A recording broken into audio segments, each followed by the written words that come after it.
तपाईं भित्र पवित्र आत्मा परमेश्वर हुनुभएको कारणले गर्दा अब जहाँ जहाँ जानुहुन्छ बाई चान्स भूतले तपाईसँग जम्का भेट भयो भने त्यसलाई ज्वरो आयो। हालेलुया, आमेन। तपाईँ बिरामी हुने होइन। हालेलुया, बिरामी त्यो हुन्छ।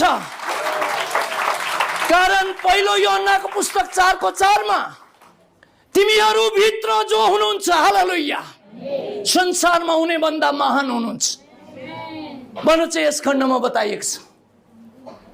र प्रभु येशूले योहन्नाको पुस्तकमा भन्नुभयो तिमीहरूले सत्य थाहा पाउनेछौ र सत्यले तिमीहरूलाई स्वतन्त्र बनाउनु हुनेछ।